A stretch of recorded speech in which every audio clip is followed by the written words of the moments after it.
IUPAC naming, IUPAC की full form क्या होती है रिया? कोई नहीं बोलेगा, रिया नहीं है। आपको पता है फारूक?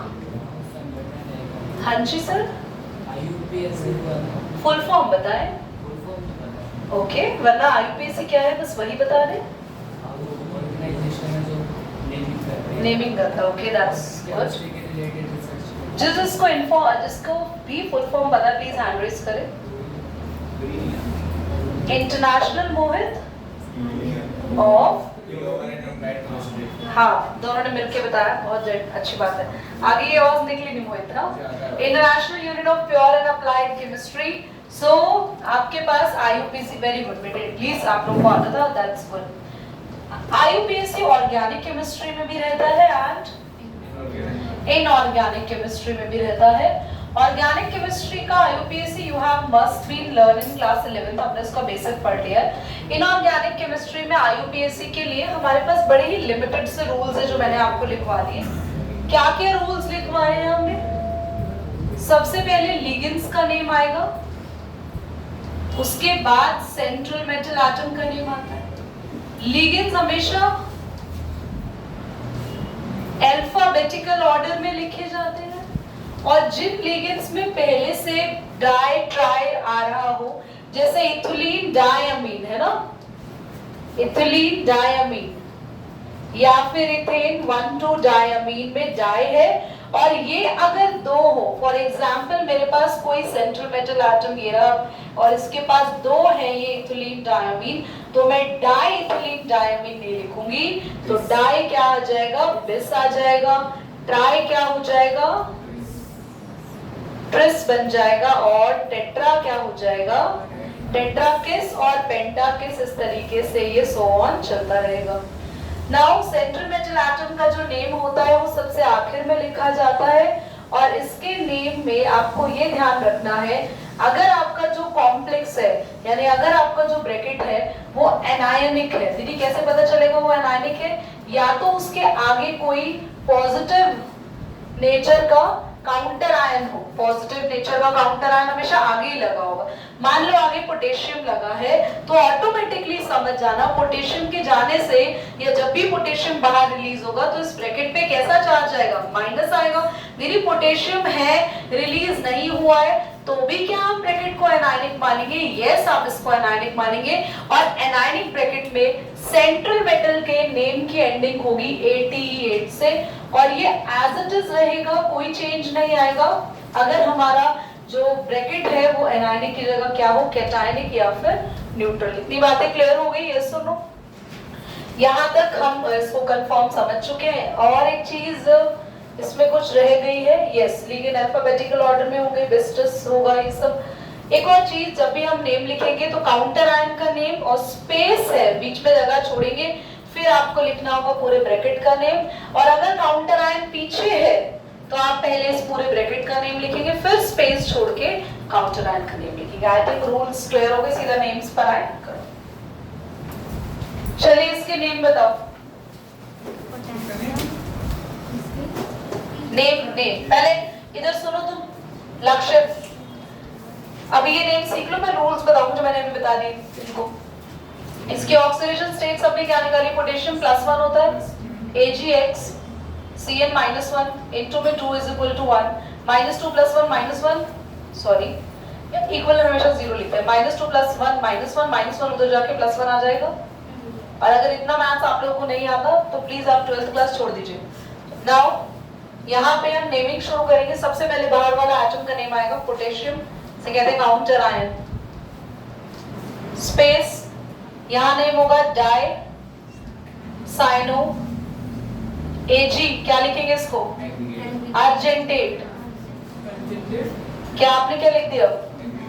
Aggregate, argentate 1। इधर देखो, इधर Ag इज द सिल्वर। भैया मुझे देखने में मजबूर कर दिया, मैं कह रही हूँ अर्जेंटेट है, मान लो मेरी बात। तुम गलती भी इतनी श्योर होकर बोलते हो कि मैं सच बता रही हूँ, एक सेकंड के लिए मेरे को क्या अर्जेंटेट।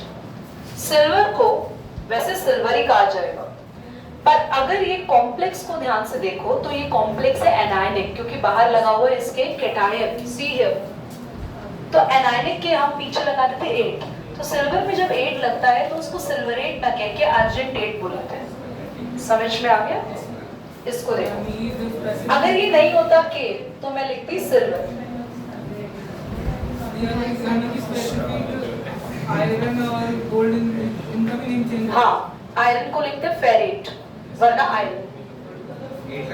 तुम अभी देखिए धीरे धीरे सारे बताते। यहाँ पे हम लिखेंगे क्लोरीन, क्लोरिडो, नहीं रुक जाओ, हाँ हाँ, टेट्रामीन,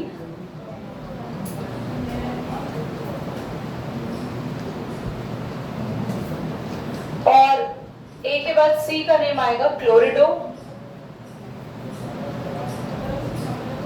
NO2 का नाम N है ना, नाइट्रीटो N, प्लैटिनम को लिखेंगे प्लैटिनम ही। अगर यहाँ पे भी आगे पोटेशियम होता है, ये पॉजिटिव नेगेटिव होता है हमारा ब्रैकेट, तो वो लिखते हैं प्लैटिनेट, पर ये ब्रैकेट कैसा है? पॉजिटिव, क्योंकि ये कैसा नेचर का है? प्लैटिनम। प्लैटिनम का ऑक्सीडेशन स्टेट 4 आ रहा होगा, कैसे देखो? X प्लस क्लोरीन का -1, NO2 का -1, NH3 का 0 और SO4 का -2।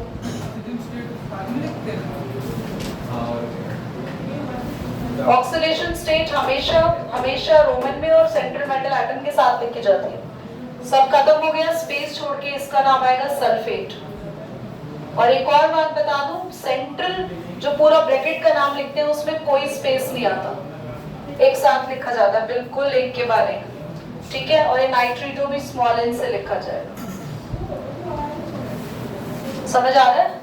सबसे पहले ऑक्सीडेशन स्टेट, जिनका नहीं आया मैच करते हैं। सबसे पहले K4 का +1 मल्टीप्लाई बाय 4 +4 प्लस x -4, 0 ही आ गई। चलो इसका देख लेते हैं, Na का +1 इनटू में 3, x -1 इनटू में 6, तो ये +3, -3 क्यों आएगी? +3 आएगी। इधर आते हैं +3 x -6 क्यों? क्योंकि Z2O4 का होता है -2 into 3 -6। C2O4 पे एक कंपाउंड पे -2 होता है, भूल गए तो याद दिला दूं भाई, याद आया? हाँ, चलो नेम में अब सबको पता चल गया कि ऑक्सीडेशन स्टेट्स गलत आई थी। रिया बेटा, ऑक्सीडेशन स्टेट कितनी सही आई आपकी? 2। रिया पूछा यार, तुम्हें कैसे पता रिया कि 2 ऑक्सीडेशन स्टेट? चलो अब ये देखिए, कृष्टि कितना सही था बच्चा? कितने बच्चों में तीनों सही थे? गुड। ये गलत ले लिया ना, -1 ले लिया, क्या हुआ? चलो नेम देखते हैं। इसका नेम आपने लिखा पोटेशियम, नहीं, हम हमेशा काउंटर आयन का नाम, चाहे वो टेट्रा, ट्राई, डाया, कितना भी हो, उसका नाम बस नाम ही लिखते हैं, डाई, ट्राई, टेट्रा लिखते हैं, ठीक है? समझ आ रही है? Potassium, tetra cyano nickelate, 0। यहाँ पे सोडियम, हाँ 0 लिखना है, हेक्सा N, नाइट्रीटो N, मेरे को भी भूल हो गया, नाइट्रीटो N। अच्छा, नाइट्रीटो N क्यों युगांश? N से शुरू हो रहा है। अगर मैं ONO लिखती तो ये होता नाइट्रीटो O, नाइट्रीटो N, कोबाल्टेट। क्यों लग गया 8? क्योंकि ये पॉजिटिव है, इसको कैसे चार्ज देगा? पोटेशियम, ट्राई, C2O4 ऑक्सलेट, नाम आएगा ऑक्सलेटो। युगांश बेटा, जितने भी नेगेटिव लिगेंड्स हैं उनके नाम के आगे O लग जाता है, जितने भी पॉजिटिव लिगेंड है उनके नाम के आगे ईएम लगता है, ओके। That is chromate 3। कितने बच्चों के तीनों नेम ठीक थे? बहुत बढ़िया, कोई बात नहीं, वो गलत हो गया, फिर आगे एग्जाम में मत करना ऐसे।